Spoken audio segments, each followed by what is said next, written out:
Finally here, I'm in Cambodia.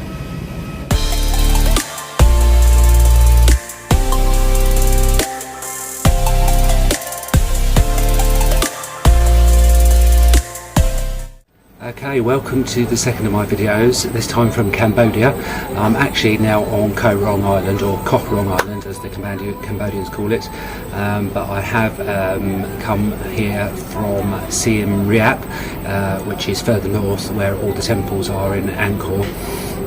And that's what I'm going to talk about to start with. But just generally, I found Cambodia to be a much poorer country than Thailand, although I only saw the big capital city in Thailand, which was obviously Bangkok. So it's difficult to make a comparison because I haven't been to the capital city here. Although I think Siem Reap is the second biggest city in Cambodia. I was also very surprised about how lush and green it is. I don't know quite what I was expecting, but obviously it's a tropical country, so there's lots of rain and lots of greenery to be seen. Also, the currency here is the US dollar. Officially it's the riel, but everyone uses the dollar, and then they use the riel for anything below a dollar. So instead of using cents, they use reals. So I think 4,000 reals is $1. So that's quite strange, quite difficult to get used to. What else? The passes to get around the whole of the archaeological sites at Angkor cost $37 a day, or you can get a 3-day pass, which is what I got, which was $62, and I think a weeks long pass is about $72, something like that.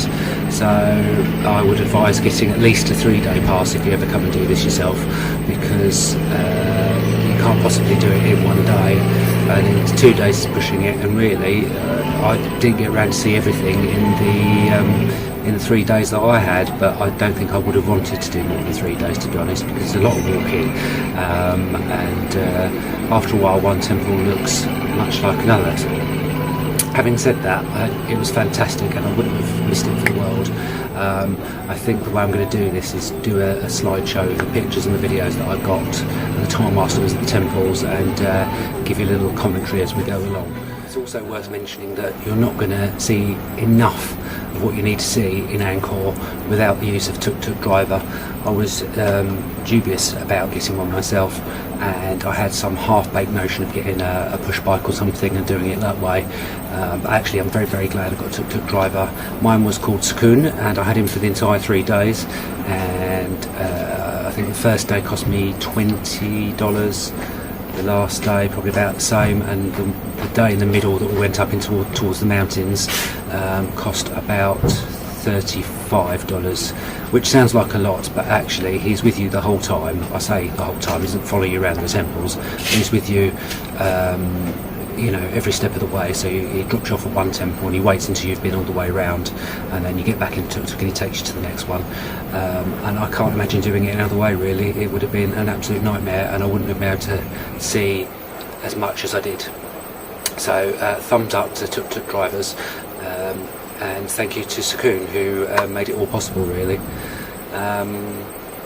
And also one other tip that I did read about before I came out here was about the heat of the day. A lot of people advise that you set off early, sort of 7 o'clock in the morning, and do as much of your sort of temple touring sort of leading up to lunchtime. The first day I didn't do that, and I was absolutely dripping and exhausted. So yeah, very good advice. Try and get as most of your exploring done in the morning when it's cooler. Anyhow, on with the slideshow, I think, now. So my trip around the temples had to start, of course, at Angkor Wat, which was absolutely amazing. I've been dreaming about this trip for about 5 years, and life was very different back then because my mum was still alive and I was in a relationship, and I could never see a way of ever affording this trip, so it was only really a bit of a fantasy back then. But there you go, it goes to show that you never know where you can end up. And there it is in all its glory, the iconic image of Angkor Wat, built around the 12th or the 13th century, as most of the temples were in and around Angkor, and yeah, beautiful.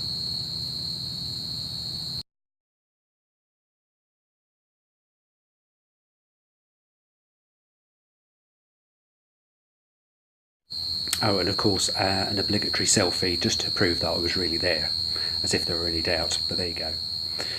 And just because I like monkeys and monkeys are cute, here's a video of some monkeys playing on a car in Angkor Wat.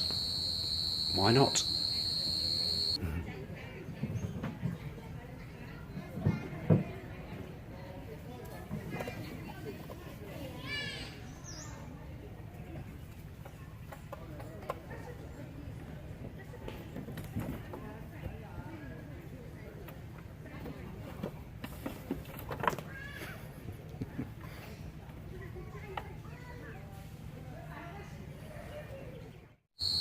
So from there I went to Banteay Gede and Sarar Srang. Sarar Srang is the man-made reservoir basically that you can see in this video that I took when I got there, which is beautiful.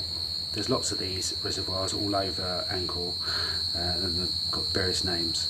And Banteay Gede was very, very, very lovely. It was more decayed and more crumbling than Angkor Wat, and not as big, but it was certainly quieter. Not so many people there, I think because it's one of the smaller temples, and it had some of the sort of the fading beauty mixed with nature that Tar Prom has.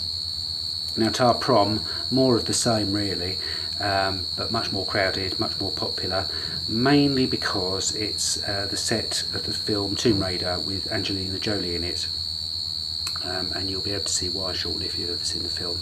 But absolutely beautiful, the way nature invades and destroys the ancient city really. It was absolutely beautiful. I couldn't get some of the pictures I wanted to because there were just people everywhere, so I was lucky to get these really. But yeah, possibly my favourite temple of them all, to be honest.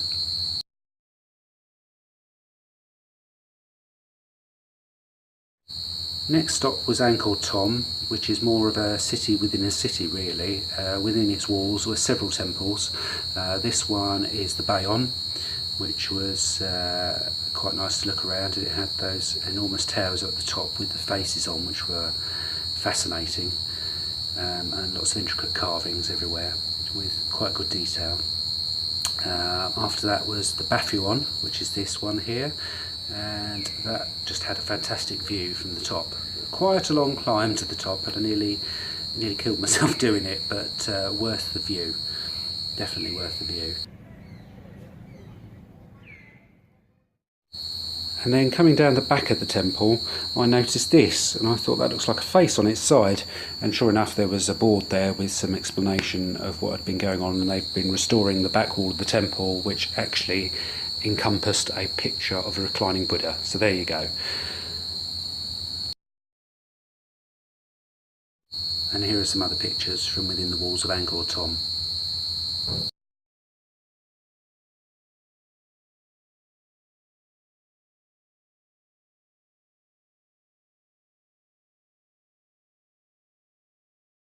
So at the very end of the day, Sakun said he'd take me to see this marvellous sunset. Joined a queue halfway up the hill, which lasted about an hour, which was unusual for Angkor because there's no queues anywhere. But nevertheless, there was a queue for this because obviously everyone wanted their shot of the sunset, and unfortunately, this is my shot of the sunset. It was very cloudy and not what I was expecting at all. But never mind, I've been. And there are plenty more fun to be had on subsequent days anyhow, so all in all I'm not too disappointed. So at the start of the following day, had a very long drive in the tuk-tuk, probably about 30 or 40 kilometres up north, I believe, and was pleasantly surprised because it was a long trek, well 2 kilometres up a hill, as you can see here. It wasn't easy going all the way, but absolutely beautiful Cambodian jungle, so I quite enjoyed the climb. And then when I got to the top, I see this, which are all these intricate carvings under a river, basically. And hopefully you can see the detail in the pictures of all the carvings. They were just absolutely fascinating.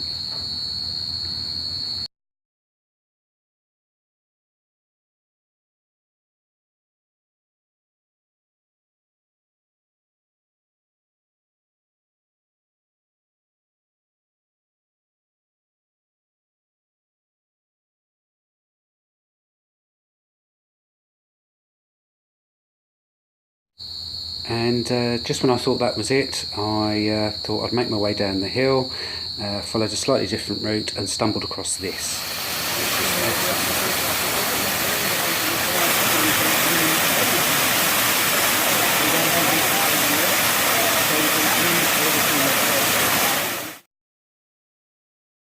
From there I went to Bantier Serai, which is a loose Latin translation of the Woman's Temple. And it is unusual because it's made of this red sandstone, and the carvings are just immaculately preserved, and it was set in the most beautiful countryside as well, so I had to take a video.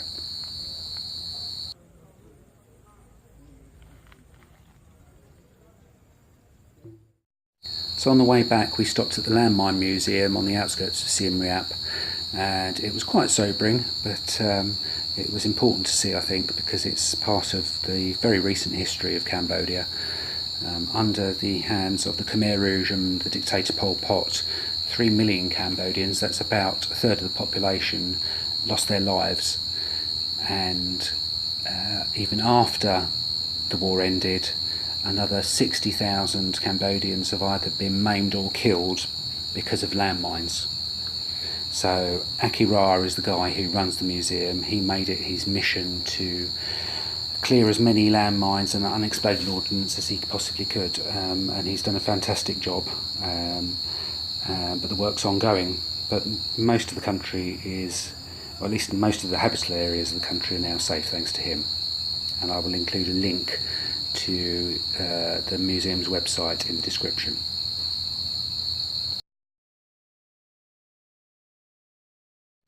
So the following day I got up extremely early, 4 o'clock in the morning, so I could be here at this time to get the following picture, which was well worth it.